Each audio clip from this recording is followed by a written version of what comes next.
Une courbe serrée, bordée d'un énorme mur de béton et un train à grande vitesse arrivant à près de 200 km/h. Voilà les principaux ingrédients de cette improbable catastrophe qui a choqué le monde entier il y a à peine plus de 10 ans, le 24 juillet 2013. Une des pires catastrophes ferroviaires que l'Europe ait connues dans l'ère des transports à grande vitesse, puisqu'elle a eu lieu en Espagne, près de Saint-Jacques-de-Compostelle. Une catastrophe qui aurait pourtant pu être très facilement évitée et qui nous rappelle à quel point la sécurité doit rester la top priorité en toutes circonstances.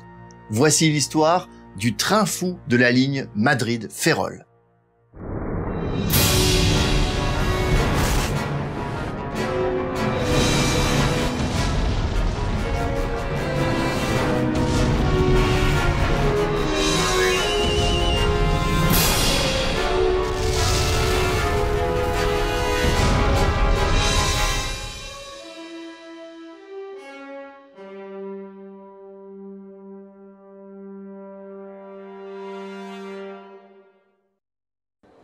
Nous sommes à la gare de Madrid-Chamartin, par un bel après-midi d'été. Il est 15 h ce 24 juillet 2013 et les derniers voyageurs embarquent à bord du train à grande vitesse de la Renfe, la compagnie nationale espagnole, à destination de Ferrol, une ville située à la pointe nord-ouest du pays, dans la région de Galice. C'est un trajet relativement long, même pour un train à grande vitesse, car l'Espagne est un pays très étendu. La distance à parcourir entre Madrid et Ferrol est de 773 km. Un trajet qui s'effectue en 7 h et 36 minutes et qui compte plusieurs arrêts. Un temps de parcours qui peut sembler un peu long pour un train de ce type. Car si le réseau à grande vitesse espagnol est plus vaste que le réseau français notamment, les lignes desservies sont composées de différents tronçons dont certains font encore partie du réseau ferré classique. Autrement dit, le train ne circule pas uniquement sur des voies dédiées à la grande vitesse, mais également sur des voies normales. En Espagne, cela implique notamment de surmonter deux difficultés. La première, c'est une différence dans l'écartement des rails. En effet, les tronçons de ligne à grande vitesse ont un écartement standard de 1435 mm, ce qui est la norme la plus répandue dans le monde. Mais les autres lignes ont un écartement différent, celui de la norme dite ibérique, qui est, elle, de 1668 mm. Le train est ainsi conçu de manière à pouvoir passer de l'une à l'autre en modifiant l'écartement des roues au niveau des essieux, des passages qui se font naturellement à très faible vitesse, pas plus de 15 km/h. Tous les trains ne sont certes pas équipés de telles bogies. Seuls ceux qui circulent sur des voies de type ibérique en ont besoin. Et c'est le cas bien sûr ici de la série Alvia 730, aussi appelée patitos, c'est-à-dire caneton, ainsi nommée en raison de la forme de la motrice. La seconde difficulté présentée par le réseau classique en Espagne, c'est qu'il n'est pas électrifié partout. Pour circuler sur ces lignes, le train doit donc être équipé de générateurs électriques fonctionnant au diesel et permettant ainsi de pallier à l'absence de caténaire, c'est-à-dire de lignes électriques. Évidemment, pour permettre au train de circuler tout de même à grande vitesse sur ces tronçons de voie, il faut une puissance conséquente, car si la vitesse maximale sur une ligne à grande vitesse est de 250 km/h, sur les lignes ordinaires, elle est tout de même de 220 km/h. C'est pourquoi le train qui part de Madrid à 15 h 03 cet après-midi-là est un modèle hybride de la série Alvia 730 donc, équipé de deux voitures qui sont en fait des générateurs capables de générer chacun une puissance de 1200 kW, l'un situé en tête de train, juste derrière la motrice, et l'autre de manière symétrique en queue de train, également couplée à une motrice. Bien entendu, si je précise ces points un peu techniques, c'est parce qu'ils auront leur importance dans le drame qui va se jouer. C'est ainsi qu'en alternant entre les tronçons à grande vitesse et les lignes ordinaires, le train arrive dans la dernière partie de son parcours. À 20 h 04, il quitte la gare d'Ourense, son avant-dernier arrêt avant le terminus. Il doit ensuite arriver à Saint-Jacques-de-Compostelle à 20 h 44. À Ourense, on a opéré un changement de conducteur. C'est désormais monsieur Francisco José Garzón-Amo qui conduit le train. C'est un conducteur expérimenté qui travaille pour la Renfe depuis 32 ans, dont 5 sur des trains de voyageurs et 2 sur des lignes à grande vitesse. Il connaît parfaitement la ligne, et pour cause. En Espagne, les conducteurs de TGV, les AVE comme on les désigne en espagnol, sont toujours affectés à la même ligne. Ils finissent donc très rapidement par la connaître par cœur. En partant d'Ourense, le train transporte alors 218 passagers, ainsi que 6 membres du personnel de bord. Le trajet jusqu'à Saint-Jacques-de-Compostelle est essentiellement en ligne droite et enchaîne viaduc et tunnel, le tout à 200 km/h. Mais à 3 km en amont de cette gare, la ligne à grande vitesse rejoint à nouveau une ancienne ligne ordinaire, juste après une grande courbe relativement serrée, bordée d'un haut mur de béton et située juste après la sortie d'un tunnel, au niveau de la petite bourgade d'Angrois. Cette courbe porte même un nom, celui de Grandeira. Il est évidemment impossible de négocier un tel virage à grande vitesse, et c'est pourquoi à cet endroit, la vitesse est limitée à 80 km/h. Un ralentissement signalé un peu plus de 4 km avant la courbe, la distance nécessaire à un train comme celui-ci pour décélérer suffisamment afin de prendre le virage sans danger. Or, ici, le train continue sa course à la même vitesse, juste sous la barre des 200 km/h. 199 km/h précisément. Vous me direz qu'on n'est pas à 1 km/h près. Et pourtant, si. Et vous verrez pourquoi un peu plus loin. C'est seulement au moment de sortir du dernier tunnel que le train commence à ralentir, mais il est déjà beaucoup trop tard. Il s'engage dans la courbe de Grandeira à la vitesse folle de 179 km/h. Entraîné par la force centrifuge bien trop importante, le train déraille et percute le mur de béton dans un fracas épouvantable avec une violence inouïe. Une bonne partie des voitures passagers se mettent en travers de la voie, se renversent sur le flanc, l'une d'elles finira même par être éjectée à l'extérieur des voies pour se retrouver sur le terre-plein au-dessus du mur, pourtant déjà relativement haut. La motrice et le générateur glissent sur leur flanc droit sur plusieurs dizaines de mètres, heurtant au passage une caméra de surveillance, celle qui a justement filmé toute la scène et dont les images vont alors tourner en boucle sur les chaînes de télé du monde entier. Une scène digne d'un véritable film catastrophe hollywoodien. Mais hélas bien réel. Un incendie se déclare aussitôt au niveau du générateur de queue, tandis que la plupart des voitures ne sont plus qu'un enchevêtrement de tôles et de verres brisés. À l'intérieur, c'est le chaos. Des survivants ont raconté comment ils s'étaient retrouvés projetés dans tous les sens à travers les rames, comment des sièges s'étaient arrachés avant d'être projetés à leur tour, sans parler des scènes de cauchemar qui ont suivi le drame, lorsqu'ils se sont ainsi retrouvés pris au piège dans les voitures, blessés, coincés sous des sièges, entourés d'autres voyageurs pleurant et hurlant, voire de corps sans vie. Évidemment, les secours arrivent rapidement sur place et sont notamment aidés par la population d'Angrois, sous le choc, mais prompte à venir en aide aux passagers malgré tout, afin d'éviter que le bilan ne s'alourdisse davantage. Car aucun passager ne sortira indemne de ce train de la mort. 76 personnes ont été tuées sur le coup. 4 autres finiront par succomber à leurs blessures, et tous les autres passagers, sans exception, sont blessés plus ou moins grièvement. Le conducteur, Francisco José Garzonamo, très choqué lui aussi, et blessé notamment à la tête, est néanmoins en vie. C'est lui-même qui, juste après l'accident, préviendra sa hiérarchie par téléphone.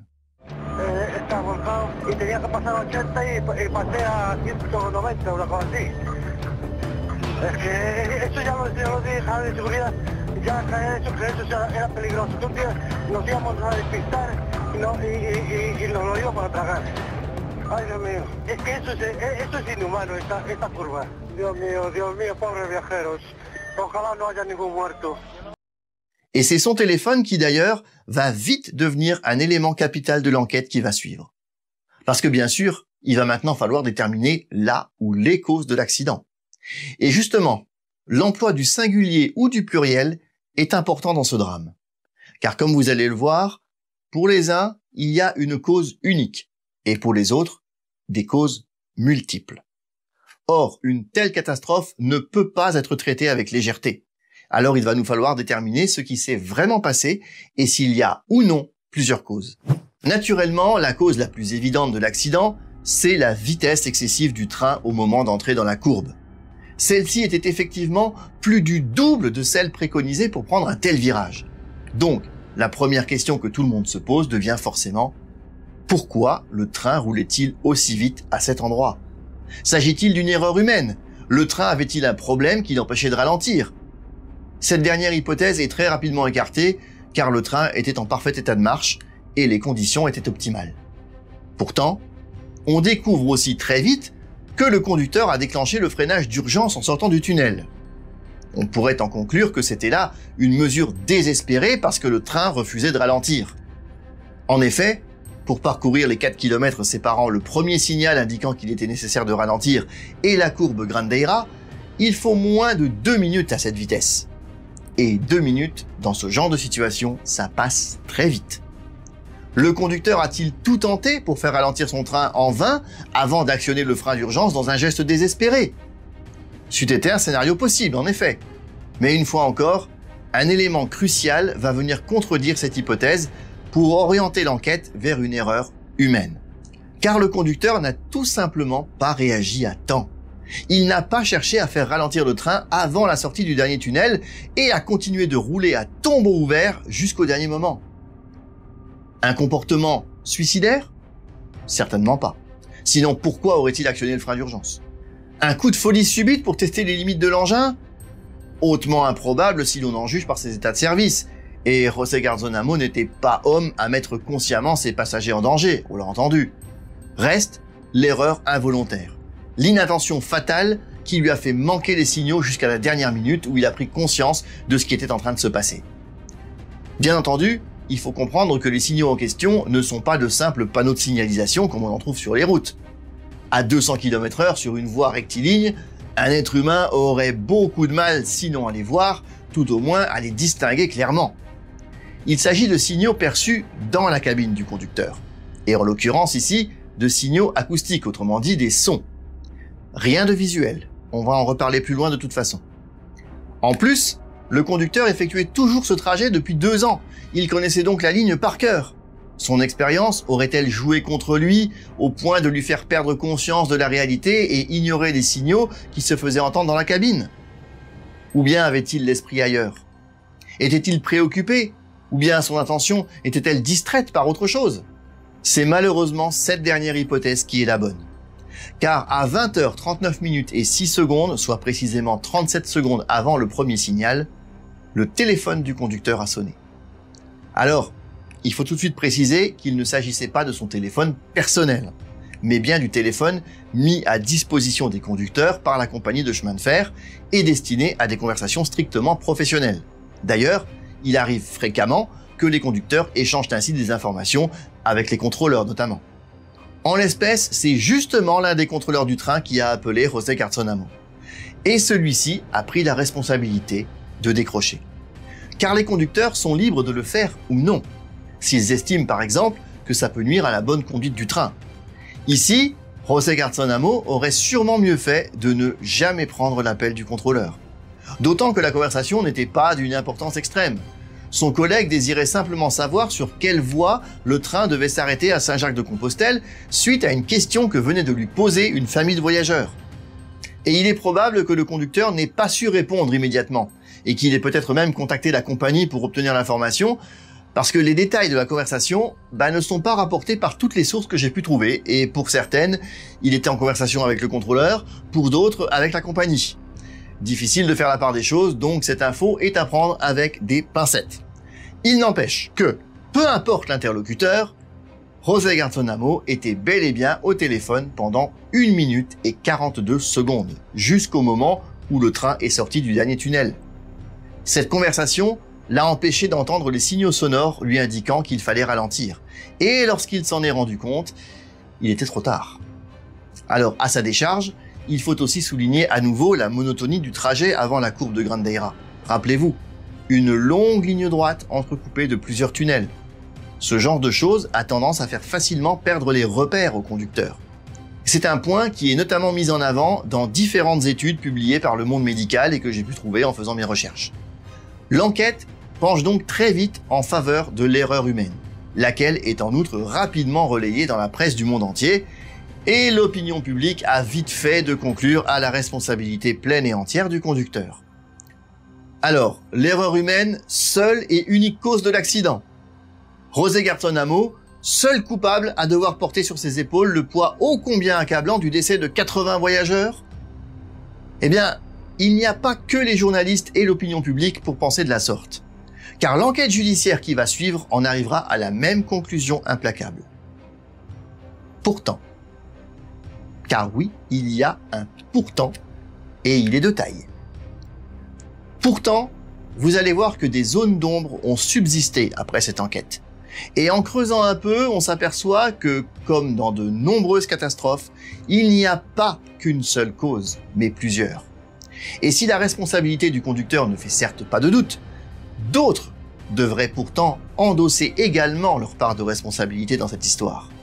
Et pourtant, ces autres responsables ont tous été curieusement blanchis par l'enquête qui a suivi la catastrophe. Pour comprendre ça, je vais devoir être un peu technique, car on va devoir se pencher sur un point important de la technologie ferroviaire à grande vitesse. Si vous êtes déjà familier de la chaîne, vous devez commencer à avoir l'habitude de ces précisions techniques, mais si on veut comprendre ces catastrophes, on n'a pas d'autre choix que de mettre un peu les mains dans le cambouis. Mais si vous suivez la chaîne depuis sa naissance, vous savez aussi que, comme d'habitude, je vais simplifier au maximum pour que tout le monde comprenne. Alors, pour les nouveaux arrivants, pas de panique. Ainsi que l'enquête l'a démontré, la distraction du conducteur est à l'origine de la catastrophe, car elle l'a empêché de prêter attention aux signaux sonores qui lui indiquaient de ralentir. S'il y a parmi vous des cheminots ou des passionnés du monde ferroviaire, ça vous a peut-être déjà mis la puce à l'oreille. Et vous vous êtes demandé pourquoi il est ici uniquement question de signaux sonores. Car en effet, sur les lignes à grande vitesse, il existe différents systèmes d'alerte, et non seulement ils sont visuels en plus d'être sonores, mais surtout ils sont capables de reprendre le contrôle automatique du train en cas de défaillance du conducteur. Or ici, rien de tout cela ne s'est produit. Aucun signal visuel, aucun contrôle automatique, comme si tout reposait entièrement sur les épaules du conducteur. Mais avant d'évoquer les éventuelles défaillances des systèmes d'alerte, essayons de comprendre un peu de quoi ils retournent. Sur les trains à grande vitesse européens, on trouve deux systèmes que l'on va qualifier de complémentaires pour les besoins de la vulgarisation. Et j'ai bien précisé qu'on parlait de trains européens puisque ces systèmes répondent justement à des normes européennes et équipent les trains des différents pays du vieux continent. Le premier, c'est l'ETCS, pour European Train Control System. Il équipe les trains et envoie notamment des signaux sonores mais aussi visuels. Dans le cas de la courbe de Grandeira, le TCS doit dans un premier temps afficher un message sur l'écran du conducteur pour l'informer qu'il approche de la zone et qu'il doit commencer à ralentir. Peu de temps après, si le conducteur n'a pas réagi, le TCS fait clignoter un bouton et émet un signal sonore. Les deux ensemble sont difficiles à manquer et le conducteur doit aussitôt réagir en appuyant sur le bouton afin de confirmer au système qu'il a bien pris connaissance de l'alerte envoyée. S'il ne le fait pas au bout de 5 secondes, alors le système déclenche le freinage d'urgence du train. Je vais revenir dans un instant sur les raisons qui font que ce système n'a manifestement pas fonctionné. Comme souvent, lorsqu'il s'agit de sécurité impliquant des vies humaines, les systèmes sont redondants et c'est pourquoi une deuxième couche a été ajoutée sur les lignes à grande vitesse avec un second système appelé ERTMS pour European Rail Traffic Management System. Installé sur les lignes elles-mêmes, ce système est capable de déclencher à distance le freinage automatique d'un train s'il détecte que celui-ci ne respecte pas la vitesse limite. Comme vous pouvez le constater, le conducteur d'un train à grande vitesse n'est pas seul maître à bord. Après tout, on ne sait jamais ce qui peut arriver. Une distraction comme ici, ou même un malaise. Bref, tout est prévu pour faire stopper le train de manière automatique en cas de problème. Alors, comment expliquer que ces deux systèmes n'aient pas agi sur le train de Saint-Jacques-de-Compostelle? Pour ce qui est de l'ERTMS, ça s'explique par le fait qu'il n'était tout simplement pas installé sur cette portion de voie. En effet, le déploiement de l'ERTMS est progressif, sans parler d'un coût élevé. Même dans les autres pays, toutes les lignes n'en sont pas équipées à l'heure actuelle. Le TCS, en revanche, est déjà plus répandu, et les trains de la série 730 en sont bel et bien équipés depuis 2010. Oui, mais voilà. Environ un an auparavant, ce système avait connu quelques erreurs, pas bien graves ni très nombreuses, soit dit en passant, mais ces erreurs avaient eu notamment pour conséquence de générer des retards. La Renfe l'avait alors signalé à l'ADIF, la société qui s'occupe de la gestion des infrastructures réseau, autrement dit des voies ferrées, qui avait donné son accord pour désactiver le système ETCS sur les trains de la série 730. Et depuis, il n'avait toujours pas été réactivé. Mais est-ce que cela signifie pour autant que sans ces systèmes d'alerte, le conducteur se retrouvait ainsi seul aux commandes de son train, sans le moindre filet de protection? Eh ben, presque, mais pas tout à fait. Car si le RTMS n'est pas encore déployé sur l'ensemble du réseau ferré espagnol, il existe toutefois un système plus ancien qui, lui, était bien en service, activé et fonctionnel sur cette portion du tracé. Un système 100% espagnol appelé ASFA, pour Anuncio de Señales y Frenado Automático. Vous pardonnerez ma prononciation si j'écorche le nom, mais je ne parle pas du tout espagnol. Il est néanmoins assez facile de traduire ça par annonce de signaux et freinage automatique. Et c'est ce système qui a envoyé des signaux sonores dans la cabine du conducteur, les fameux signaux qu'il n'a pas entendus parce qu'il était au téléphone. Mais vous aurez évidemment remarqué que l'acronyme ASFA fait également état de freinage automatique. Ah bah oui, je ne me suis pas amusé à vous le traduire uniquement pour le plaisir. Alors, pourquoi le train n'a-t-il pas freiné automatiquement ? Vous vous rappelez qu'en début de vidéo, je vous disais qu'il roulait juste sous la barre des 200 km/h, à 199 km/h pour être exact, et que ce petit kilomètre-heure de différence allait avoir son importance? Eh ben, c'est là que cette petite différence va devenir capitale. Parce que le système ASFA entraîne le freinage automatique à cet endroit si le train roule à plus de 200 km/h. Et comme le train ne roulait pas tout à fait à cette vitesse, le freinage ne s'est tout simplement pas déclenché. D'une certaine manière, on peut se dire que s'il avait roulé un poil plus vite, la catastrophe aurait pu être évitée. Tragique ironie du sort, n'est-ce pas? Mais si la catastrophe n'a pas pu être évitée, un autre élément aurait quant à lui pu faire en sorte que l'accident fasse peut-être moins de victimes. Je veux parler de la configuration du train. On l'a vu plus tôt, pour pouvoir circuler sur les lignes classiques non électrifiées, le train était équipé de 2 voitures générateurs diesel capables de produire l'électricité nécessaire au moteur. Ces 2 générateurs, bien que moins longs qu'une voiture passager, étaient cependant bien plus lourds et transportaient en plus du carburant. Qui plus est, ils étaient situés en tête et en queue de train, et leurs bogies étaient de conception différente de celles des voitures passagers. Histoire de ne pas compliquer davantage la partie technique de cette vidéo, je ne rentrerai pas dans ces détails. Mais disons pour simplifier que si dans une courbe, les voitures passagers peuvent suivre plus ou moins le tracé des rails, les générateurs, eux, ont plutôt l'air de glisser en se mettant légèrement de biais. Un peu comme si vous vous amusiez à faire déraper votre voiture dans un virage. Ce qui est affaire de professionnels, ne faites surtout pas ça sur la route. Toujours est-il que si l'on regarde attentivement la vidéo du déraillement, image par image, on voit bien que le générateur de tête est le premier wagon à dérailler, et que c'est lui qui entraîne le reste du train dans son mouvement. On distingue également un éclair qui n'est pas dû à une explosion, mais bien à un arc électrique provoqué par la rupture de contact entre le pantographe et la caténaire. Ajoutez à cela le poids du générateur et sa conception qui fait que son centre de gravité est relativement plus haut que celui des autres voitures, et l'accident n'en devient que plus dramatique. Sans oublier le second générateur situé en queue de peloton qui va encore aggraver la situation.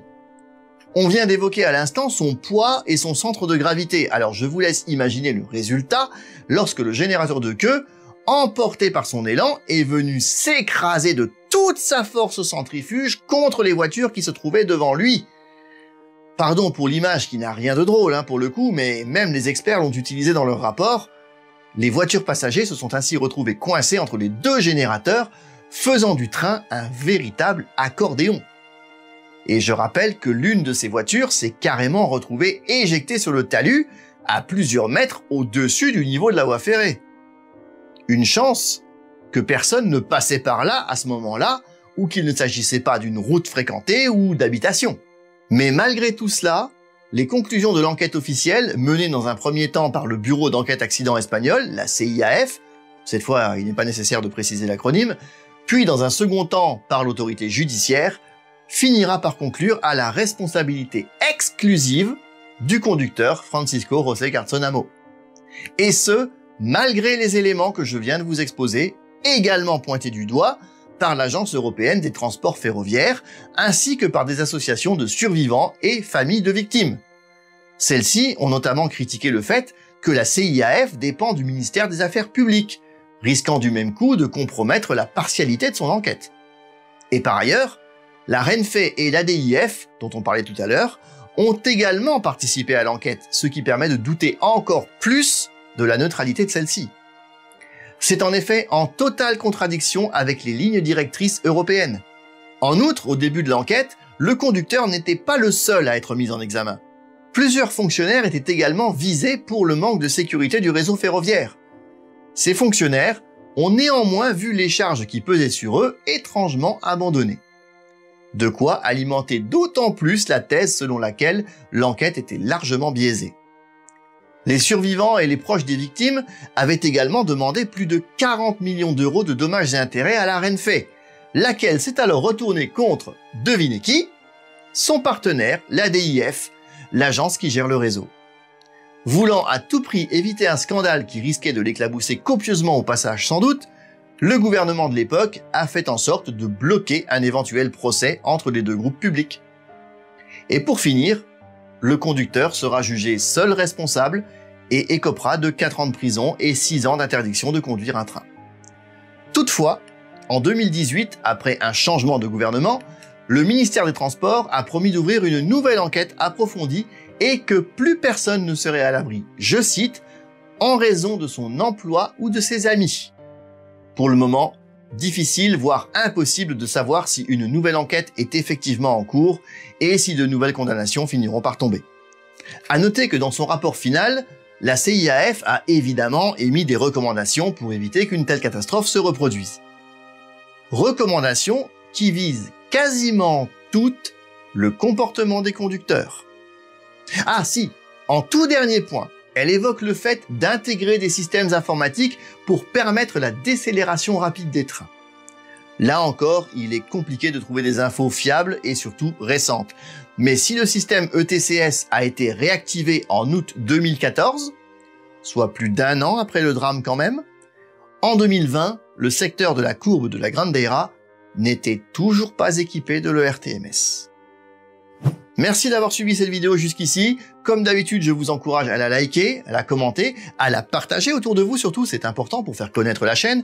Et si le sujet des catastrophes vous fascine, vous aussi, si vous avez envie d'en savoir plus sur les pires catastrophes de l'humanité, qu'elles soient ferroviaires comme ici, ou bien naturelles, aériennes, industrielles ou maritimes, eh bien, cette chaîne est faite pour vous. Alors n'hésitez pas à vous abonner. Quant à moi, je vous donne rendez-vous bientôt pour une nouvelle analyse. D'ici là, portez-vous bien. À très vite!